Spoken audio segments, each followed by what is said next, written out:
The Oath of the Doom Watch.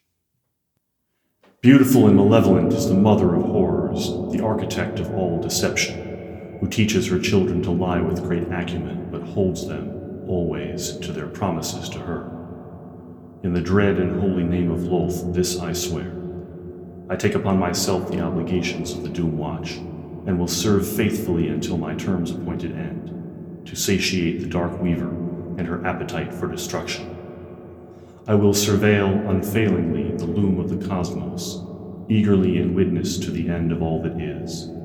By my prowess, I will ensure the swift advent of Armageddon, according to no will save her own. I will seek no mercy for myself or for the Orth, and whatever of her secrets she entrusts to me, I will keep beyond my grave. If I should flinch or shirk, malinger or betray my charge, may the blood which my great mother lent me, when she formed me in my lesser mother's womb, be returned to the service of the Spider Queen, and may her more worthy children feast on my flesh as they depart my worthless husk. Blessed and terrible is the Demon Queen of Spiders. All shall love her and despair.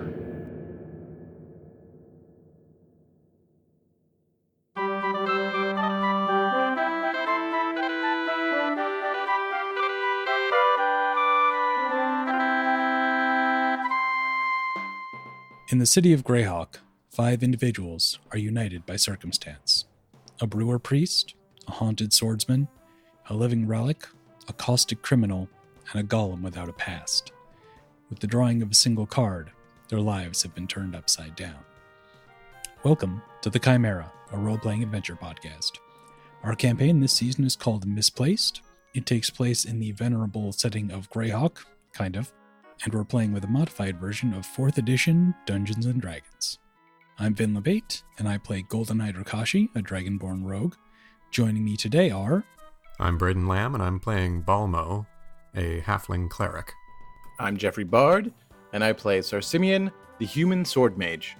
I'm Josh Halbachner, and I play Ashlar, a warforged sorcerer. I'm Kacey Smith, and I play Latchkey, a shardmind with the dual classes of Battlemind and Scion. And I'm Kelly Weissman Asprooth Jackson, the Dungeon Master. Now, let's get started.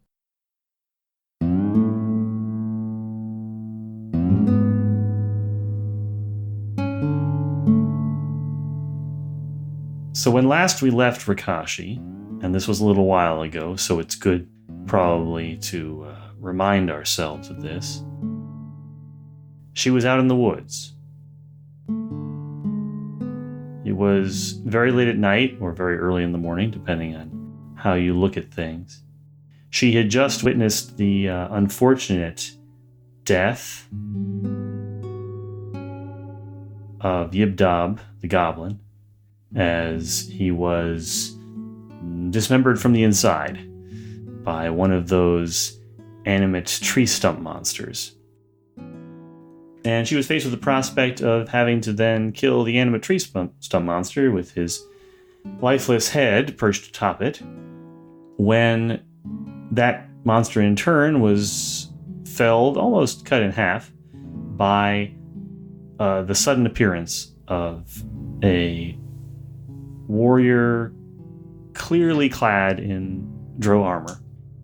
And when she looked up to see the face of that warrior, she recognized it as Dharbin Tolric, her semi-regular acquaintance in the city of Greyhawk, famed celebrity chef and sort of adventuring,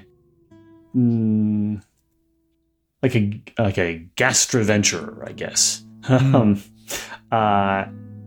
And he clearly recognized her because he greeted her once again, as all the people, it seems like, who are over familiar with her color name, which is not very polite.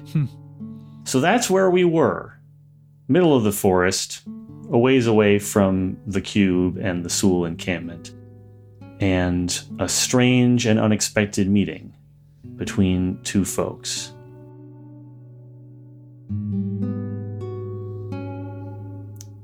What would you like to do? That's a good question. Tolric. What How did you get here? How did you get here? I work here now. Okay, that's half of the answer I'm looking for. So, how did you get from anywhere else to here? Dharbin, he has two swords, and he used one of them to cut through Yibdab's brain. The other one he sheaths, and he takes out a cloth and starts to clean the one that's covered in Yibdab's guts or brains or stuff. His stuff. It's covered in stuff. Sort of, he doesn't look nonchalant, but he looks like he's taking some comfort in having something clear he can do at the moment that he knows he needs to do, because he is in a very confusing situation. Rikashi, for the record, also has two swords, and they are being neither put away nor lowered in the slightest. Fair. He is definitely more casual towards Rikashi than that, although still has one sword out. Doesn't seem like he's far away from the possibility of violence. I cannot directly answer that question. He looks unhappy with getting that answer, but there it is. She looks at him for a second. What did you cook the first night we met? We met at one of Nenshin's parties. I made Displacer Beast. You like the tentacles. She puts the swords away. Okay. So, in terms of how I got here, the answer is not on purpose. Well, that makes a lot of sense. Glad it makes sense to someone. And it's a relief. I assume then you're not with whoever it is camped out around the cube. Oh, the Scarlet Brotherhood? No. No, I'm not. The Scarlet Brotherhood is who's camped out around the cube? He looks very confused about that. Rikashi nudges the dead orc at her feet. The one that Yibdab had her murder. Hobgoblin. Yeah. Who is wearing the Scarlet Brotherhood kit. Uh-huh. He follows the gesture and says, there it is. Well, that was stupid of them. All right. So it's, what? A few trash bag humans and a bunch of their motley servants, I assume? If you mean trash bag from sort of an ethical standpoint, then yeah, I think so. But I think they might be a little... They might have sent some of the big guns. I've gotten a couple of up-close looks at their leadership, and they have some tricks that I did not expect when I started murdering their staff. Fair. Is there a particular reason you're murdering their staff, other than the fact that I'm sure they thoroughly deserve it? So you're familiar with this cube thing, right? Sadly, yes. What's up with this cube thing? Well, there are a bunch of places on the islands that we watch because they're likely to be important at some point. At least that's what we're told. The cube is probably one of the weirder ones. At least it's the one that's the most exposed because it just hangs there in the air. That's kind of about it. So you don't know what it does or say how to get into it? Did someone get into it? Did the Soul get into it? No. This is where the story gets weirder and stupider. My sort of accidental traveling companions got into it. He gets very grave when you say that. I assume you remember Brother Barleywain. Balmo is in the cube. Balmo and Latchkey, the golem person that I share a room with sometimes under the western wind. And Sir Simeon, you must know that guy, right? Big sword, travels around a lot. Yeah, he's obsessed with his dead wife or something. Yeah, something like that. And Ashlar, the big relic folk guy who just has a stall in the market. Why were any of you traveling together? You don't even like to leave the city. No, I don't. I really don't. And I really shouldn't have. And frankly, I think I should have stabbed the mayor several months ago. But I didn't. And so here we are. He laughs at that, the image of you stabbing the mayor to avoid having to leave town. That is clearly amusing to him. He finishes cleaning his blade and puts it away. Okay. All 5 of you. Yeah, we weren't together necessarily. Different ships? Same ship, but we all had, a reason to be on the ship. The mayor decided that I was going to go, the Lord Mayor decided that I was going to go and hunt down an old acquaintance of mine, and Balmo was looking for some stupid thing, and Ash had a box he was taking to somewhere, and I never know why Sir Simeon does anything, and Latchkey is looking for someone who killed someone else. And then we were on the ship, and then we were here, and then most of the crew and the other passengers were killed by a thing that came out of the water, and then another thing came out of the water, and we fucking booked it, and we ran headfirst into the camp, and we set some things on fire, and they went into the cube, and I did not go into the cube, which seemed like a good idea at the time and may still be a good idea. I'm not sure because it's been a couple of days and I haven't seen them. So there's a possibility that they are dead. Frankly, they're pushing the end of their time right now that I've allotted them. So, yeah, I think that's most of the story. So as Rikashi unfolds the tale, Dharbin is clearly interested, but he also gets progressively more and more weighed down by it. Like, this is just heavier than he imagined it was going to be, even when he saw Rikashi's face. He actually takes his helm off and runs his fingers through his hair and looks like, what? How am I going to fix this? So when she reaches her stopping point, he's like, so 5 of you, 1 ship. That's not an accident. Something wants you here. Why? I mean, I'm good at my job, but it's not exactly super specialized work. It may be my newly acquired professional bias talking, but the main reason why any particular thing that's powerful enough to bring someone here, wants someone here, is usually tied up in the end of the world. Huh. Okay. I have no response to that.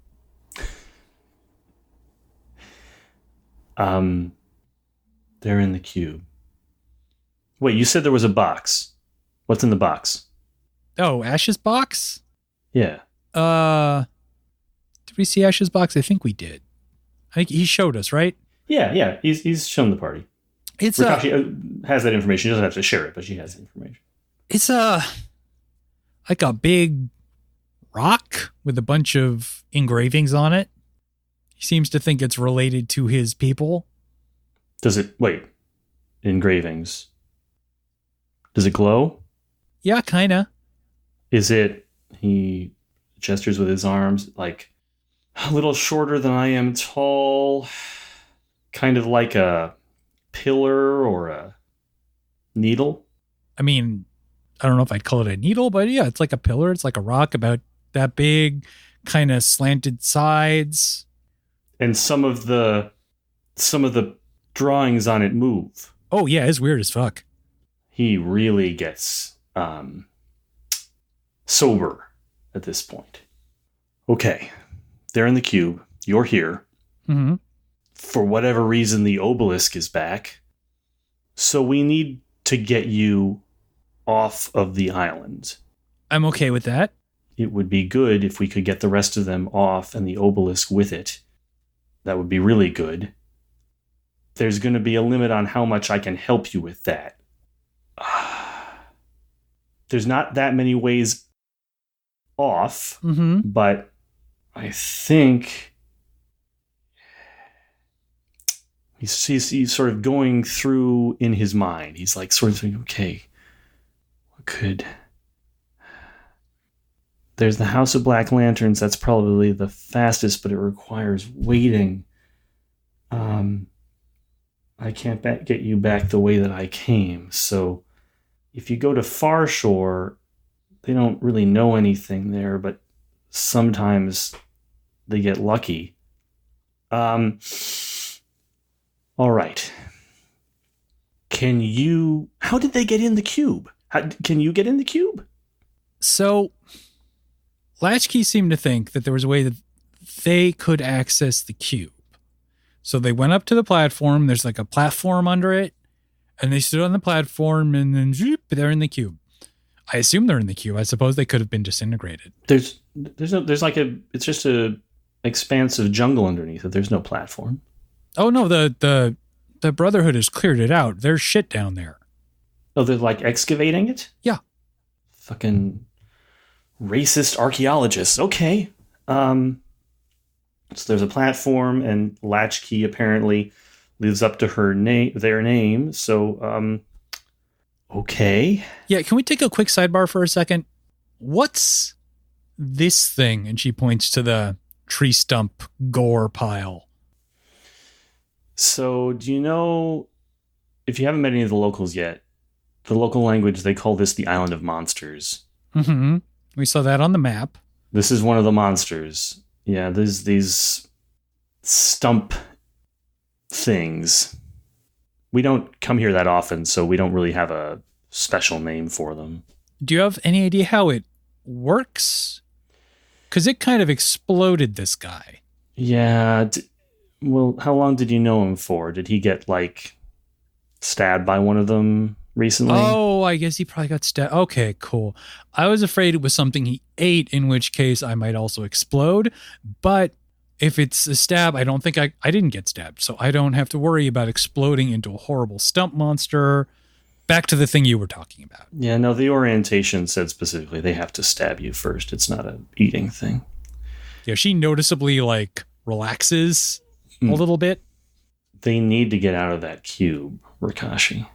Yeah, I don't know how to facilitate that.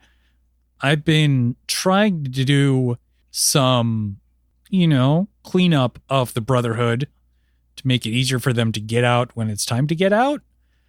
But I'm a little warier of that now that I got to look at one of their guys up close, and he was real something. So how many of these Brotherhood operatives are there? There's 3 humans, one of whom seems to be, kind of a bog standard sorceress. One of whom looks kind of like a monk. Moves real fast. His eyes are real weird. Yeah, they've got a whole monk thing going on in the Brotherhood. Yeah, and then there's another guy who I haven't seen do very much, but Yibdab here, that's what this guy was, is Yibdab, seemed to think he had some kind of terrifying rat mount. I don't really know what those words mean together. Yeah. He sort of snickers at the idea of a terrifying rat mount. Well, we've killed rats before. That doesn't sound too hard. I'm sorry. This was this goblin your friend? I apologize. He's kind of a loose acquaintance. We had a deal. He's one of theirs, but, they're not super loyal because why the fuck would you be? So, we made a deal where I would kill this guy for him and generally prevent him from having to go back there.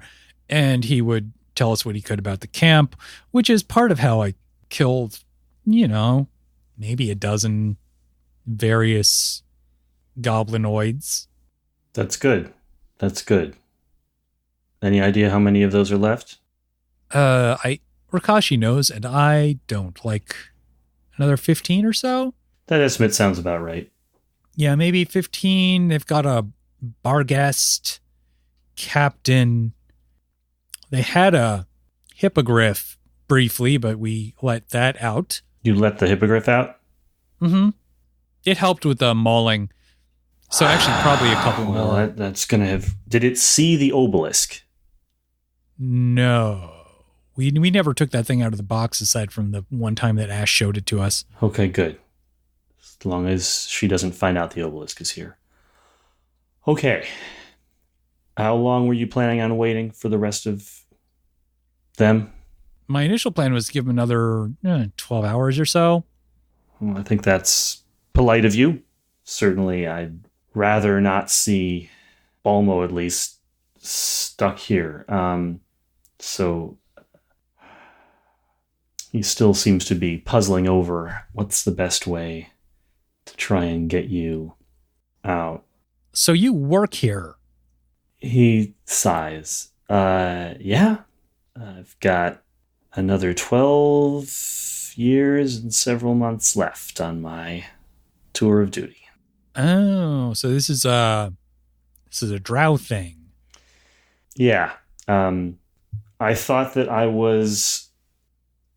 I had secured a situation where I wasn't ever going to have to actually serve out my life debt, but it caught up with me. So you all come and go. Oh, that's generous. We have a way of getting here. Theoretically, we have a way of leaving. But that won't help you, unfortunately. As bad as it is to be here, it would almost certainly be worse for you to try and get back that way. Rikashi in her head is sort of running over things that she's heard about the drow and the Underdark and is, for once, willing to take that statement at face value. Does that finish Rikashi's line of questioning there? Yeah, I think so. Okay. He's still puzzling through the options. So you're going to have to... I think it's ridiculous to say, but I think the House of Black Lanterns might be your best option. The only other possibility I can think of is taking your chances with the pirates. They seem to have some way back and forth, but I'm not even sure if any of them are left. So here's what you're going to do. When they come out of the cube, assuming they come out of the cube, you're going to want to head roughly,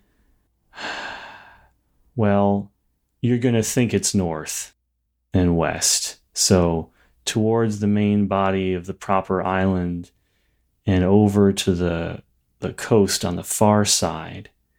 And you're going to have to wait. Until the right watchtower appears, because it's only there some of the time. And then, once the right watchtower appears, there's a trail from there. It'll take you to the crossroads, and that's where you'll find the House of Black Lanterns. And you're capable people. I'm sure you'll be able to figure out a way to get home from there. Rikashi, while he's been talking, sort of sketching out in the dirt, like a rough map of the island as she remembers it, like the Isle of Monsters down on the bottom right in the water and sort of the shape of the thing. Oh, you still have the map, don't you? Didn't the map end up with you? Did it? Well, you stole the map, and the party looked at the map. Yeah, I assumed that I think Sarsimian kept most of the documents. Maybe. I think the map is in your possession. Oh, well, either way, yeah. She's just making sure that she has a proper concept of the general relations between where she is now and where she needs to end up. Mm-hmm. So we need to cross the entire of the island, is what you're saying. I would avoid, don't try and go through the island itself. We need to get to the opposite side of the island. Most of the way to the opposite side. So assuming you have the map, let's just assume you have the map. So I think that'll make things a little easier. So he points on the map. If you have it handy, you can reference it, but you don't need it now. So from Monster Island, like due north, there's this peninsula that's part of the larger main body of the island. The peninsula goes, if you follow it north, it goes up and connects to the rest of the island, but it connects through, there's like a very, very narrow isthmus. So you'd have to go through that and then all the way across the jungle. That whole section is full of demons. That's just not a good way to go. And it's way too close to the bat anyways. And you'd have to get through the gate. And I don't even know if they let you through it. So you'll want to find a boat or make a boat or do something and go around. I wouldn't go too near the pirates because they might still be there. I don't really understand if they're there or not. That was a question mark during the orientation. But you're going to want to go around, and he points to a spot on the left-hand coast of the island. Sort of more subtly, it's not all the way to the opposite side because that would be substantially further. So it's a little bit more, a little bit easier than that. Basically, the main body of the island of Dread, on the left-hand coast, there's kind of like a big cove, and there's a couple of islands across from there. And if you look at kind of the largest island and go back towards the main the largest sub-island, largest of the smaller subsidiary islands, you go back towards the main body, there's a point he points at on the coast, says there. That's where that watchtower is going to be. This is like south of the volcanoes? No, so just north of the volcanoes, basically. Let me bring up I'm looking at my different reference map. Let me look at the map that you're actually looking at. Directly west of the treehouse. Yeah. Oh, the positioning of the volcanoes is a little bit because there's artistic. Based on the map. Based on the map. Yeah. So probably about in parallel, like with where look at the northernmost, not the north, but like moving up the map, right? There's a point, the highest point of the top volcano. Yep. And then draw a straight line to the left, to the coast. Right around there is what he's marking on the map for you. Okay. And he also says things like, you should stay away probably from the pirates. He marks the pirate island so you see where the hippogriff is, right? South of the hippogriff, there's sort of 3 islands. Yep. And the southernmost of those islands is like, that's where the pirates might be. Try to stay away from there. What else is he going to say? I'll maybe send you a copy of the map with some annotations on it later. But definitely don't go to the largest of those islands, the one that's sort of right underneath the hippogriff. Like that's a no-go. Don't go there. Yeah, I'm going to pass on most of the island tourism, frankly. But if you get to here, you're going to wait until Watchtower 6 appears. That'll mean you're in the right place, and that's when there'll be a pathway inland. It'll take you to the crossroads, and you should be able to get to the House of Black Lanterns. Okay. So a lot of nouns here.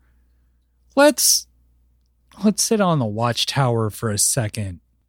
Is that we might have seen one of those on the way in, the big thing with the floaty thing on top that has a number on it? Yeah, that would be it. Let's see. It was near this island, right? Mm-hmm. So you saw 8. Okay. On my way here, I passed 9, which means that's where we are right now. But once 6 is visible, that'll mean that we're in the right place for you to find the House of Black Lanterns. Rikashi sits down for the first time. Mm-hmm. Okay. I'm going to start asking questions I probably don't want the answers to. And then I frankly probably won't understand. You keep saying place to mean a thing that doesn't quite mean the same thing as place, as far as I can tell. Oh, right. You don't really know what's going on here, do you? No. So you're on the island of Dread. Yeah. That's the common name for it, at least. And the Isle of Dread and its associated islands move around in space. So sometimes they're in one place and sometimes they're in another. And you can tell where we are by which of the watchtowers is visible, because those watchtowers aren't really part of the island. They just sit in the world and wait for the island to show up. Okay. I think that actually makes sense. Okay. So there are 9 of them. When you saw 8, that meant that we were in the heart of the ceaseless storm, which we don't usually spend a lot of time in, I'm told. Probably for the best. I saw 9 when I was flying here. That means that we're way down in the Southern Ocean. But you want 6, because 6 means that we're out in the Shadowfell, and that will help you get to the House of Black Lanterns. Now that one, he's said this several times now, and now the mentioning of the Shadowfell will jog a very vague recollection. Like, so the Shadowfell is a thing. It's a known thing. It's sort of like the dark shadow of the natural world. Yeah, the Shadowfell is not a place that one would go to if one were me. Yeah. Is my immediate reaction to that word. Yeah. And it's not impossible that Rikashi has heard of the House of Black Lanterns before. Do you want me to make a roll for it? Yeah, sure. You have like a history or something? What do you have? I do have a history. Go ahead and roll for it. My bonus is even non-zero because it's a racial thing. Shit, 21. Boom. Okay. Yeah, House of Black Lanterns. That's a place that, like, it's like a ghost story about a casino, basically. If you're really down on your luck, or you're really over confident about your facility as a gambler, maybe the House of Black Lanterns just shows up, or maybe you try to find it and you go there to try and win something that you can't possibly win in the natural world, or wager something that you can't normally wager in the natural world, like the life of your unborn child or something. It's a folklore trope, right? And this is like the folklore trope about gambling with the devil, or in this case, whoever it is that runs the House of Black Lanterns. The stories are definitely not consistent about that. Okay. So I was following you up until I realized what the fuck you were talking about. So is your suggestion then that what we are doing is going to another plane of reality so that we can gamble our way back to where we're supposed to be in a ghost casino? He considers the way you've phrased everything and nods his head and says, that's definitely the safest way of getting back.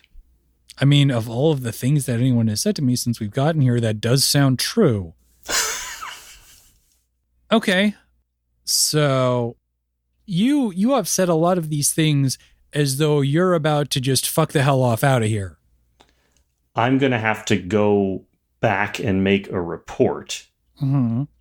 I'm going to have to tell them that someone has gotten into the cube. I'm hopeful that I can be vague on the details about who. So they're just gonna murder us, is what you're saying. I'm not sure what will happen. No one has ever gotten into the cube before. Mm-hmm. But the general policy of your organization is that we should not be here, and the best way to deal with us is probably going to be extermination. The general policy of the organization is that the world ends when Lolth says it does and not otherwise. And if Lolth wants you to be here, that's great, but I don't have any expectation that it's Lolth that wants you to be here. Was there anything particularly spidery about how you got here?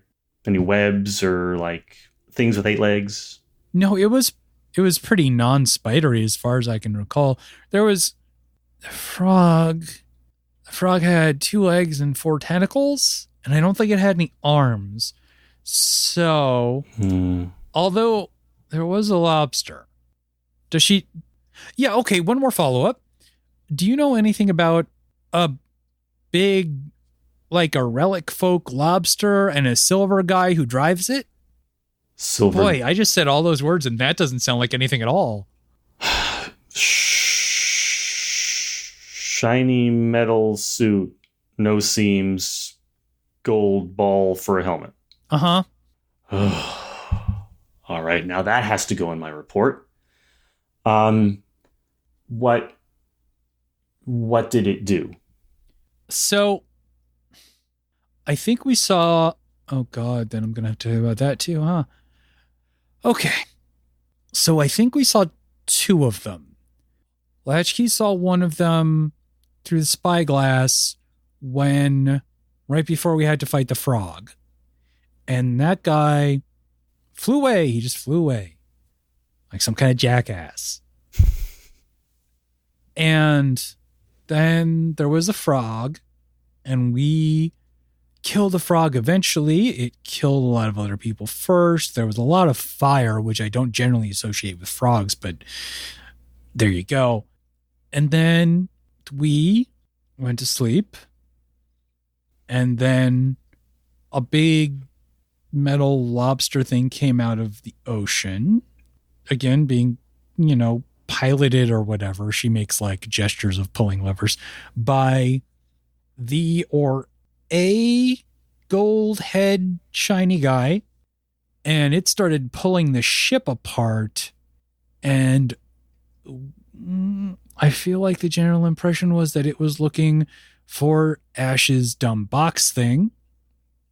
And then, and I'm sure that you're going to like this, then some kind of wizard popped up out of nowhere and told us to run for the hills. Some kind of wizard? Yeah, like a real, roby sort of wizard-looking guy. I guess I don't know about that. Great, one for me. If there were 2 of them 2 different times, they really care about this. But if they want the obelisk. All right. Okay, why don't you tell me what that guy is? I don't actually know. I haven't seen one of them before. They're rare. They appear around the islands at somewhat unpredictable times. In the orientation, they said we shouldn't challenge them directly. They've killed us before, and we've never killed one. Well, they do have a big lobster. I guess I wasn't aware of that. I mostly got warned about the giant metal cart. Rikashi sort of screws up her face at that, but doesn't say anything else because at this point, why bother? But I do know that they're supposed to be very dangerous. So you've been watching the Brotherhood for a while. Mm-hmm. Have you heard anyone say the word Rutamara? Her jaw goes a little bit slack, and, in her mind, she just flashes back to that room as everything was falling apart. Mm-hmm. And the alchemist she failed to murder in time lay dying at her feet. Yeah, I've heard it, but not here. He twists up his neck a little bit thoughtfully and says, okay, good. Fuck. At least not here, then. Yeah, you want to know where I heard it? Sure. Yeah, it was the night that you cooked a displacer beast. He thinks back about the night. That's There was some kind of a fight at that party, right? Yeah. A sort of wannabe alchemist snuck in and uncovered one of the mirrors, and His eyes widened. The mirror started producing duplicates of people, and everything went to shit, including my reputation. And eventually, I managed to take care of him, and the last thing he said, the thing that I can't forget, was for Rutamara. So what does that mean? He runs his fingers through his hair again. Rutamara is a person, being, force. We don't know exactly what it wants, but we know that, at least here, it's the most likely reason why the world might end that isn't on Lolth's timetable. Great. You should make sure that you stay away from mirrors. There aren't a lot on the islands, but some of the dumber colonists have brought some with them. Because that duplicate thing will happen again. Could be. We don't allow any in camp. Slow nod. All right. He's sort of mentally going back through. All right, so people in the cube. Scarlet Brotherhood. Report of Watchtower 8. The Silver Sentinels. All right. I think that's already way more than I want to have to explain to the commander. Yeah. Anything else you can tell me about the cube and what's going on there? Not really. Okay. They're trying to get into it, and they don't seem to be having a lot of luck. Their sorceress was trying to, sorcerize it. But, well, I shot her. I don't know if she's trying again. Okay. Well, if Balmo and the others manage to get inside, that's impressive, but I'm sure it's not like it's turning or anything.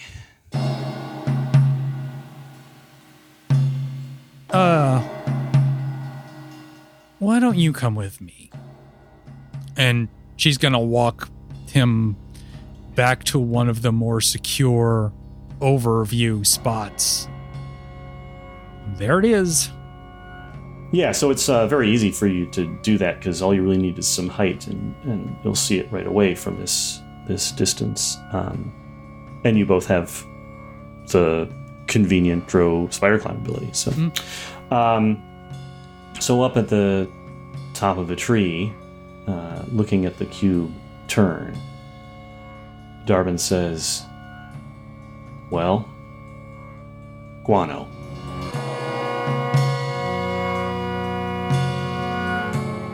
I don't know if you're going to have enough time to wait for the House of Black Lanterns.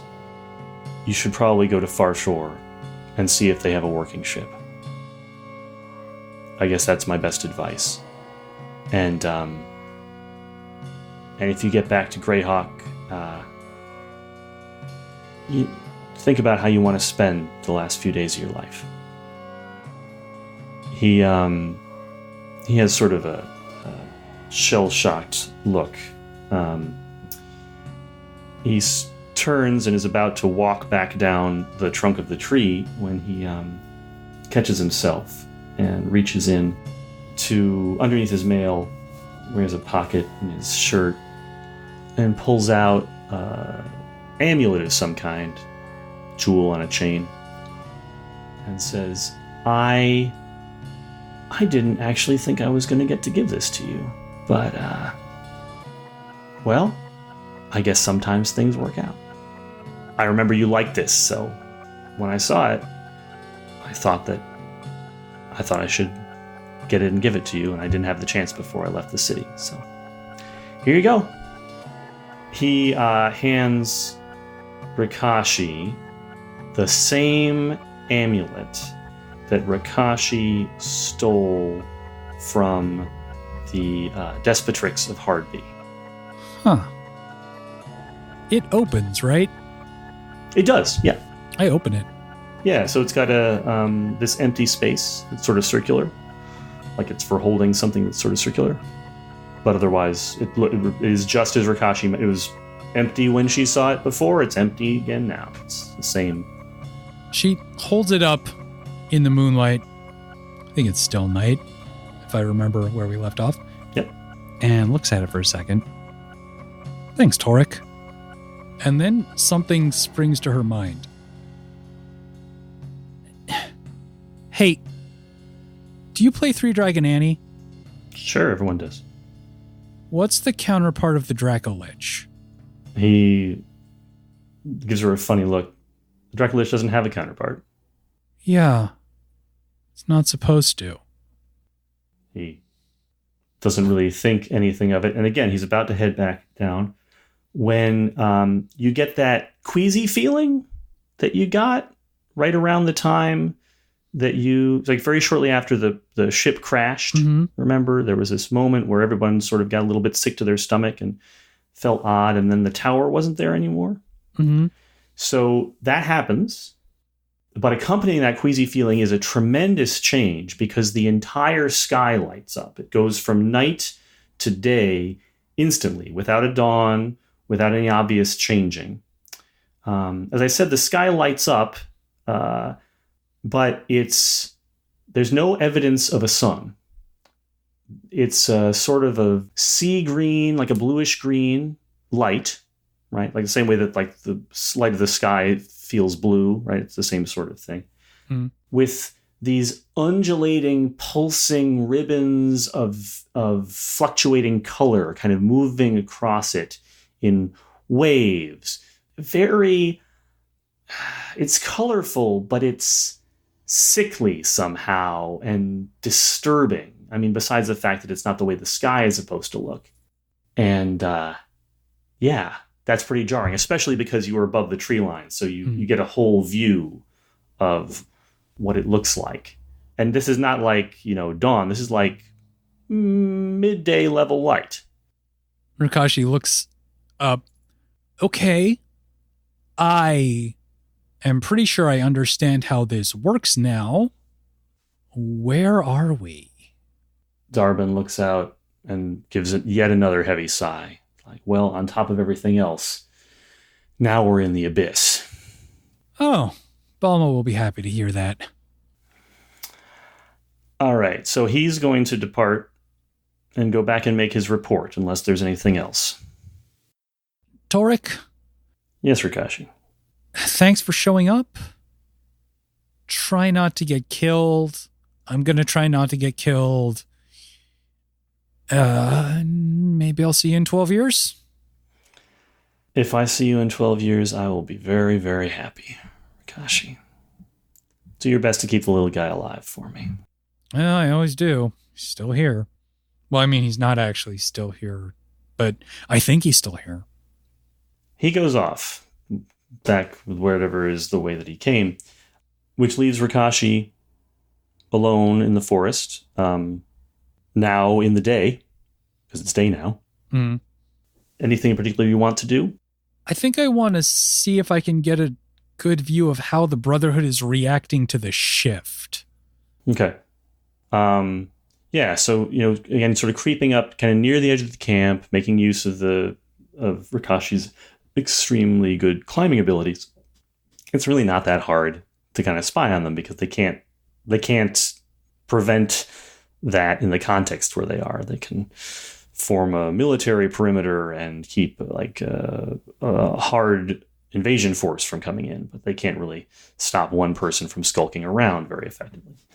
So she can see that there's a commotion as like suddenly the light level has shifted and there's barking of orders. I mean, all the orders here are barked in Goblin, right? It's not exactly a pleasant command structure. So there's scurrying about and a certain amount of just kind of, well, we don't know what to do here, so let's look busy, let's be active. There's sort of like the camp is now coming to morning, although they've lost several hours for no particular gain. And while she is surveying the camp, and, you know, bearing in mind that it's easiest to see sort of things happening at the edge of the camp because the cube is kind of in the way. If she's high enough to not have to worry too much about being spotted, there's a tremendous blaring, overwhelming noise. It's almost like just a forest of bells going off all at once, like loud bells, like temple bells, you know, big metal ones, right? A tremendous amount of noise and a sudden scurrying of activity towards the center of the camp, towards the area underneath the cube. She's just gonna watch.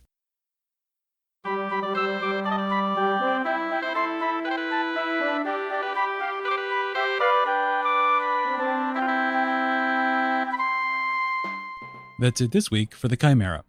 Our theme music is Hoof, Heart, and Hiss by Matt Weber. You can find a link to more of Matt's work and any other music used in this episode in the show notes. You can also find us online at thechimera.space or on Twitter and Facebook at ChimeraPod. If you enjoy the show, please consider leaving us a rating and review on Apple Podcasts or just telling your friends. Join us back here in 2 weeks for the next episode, and thanks for listening.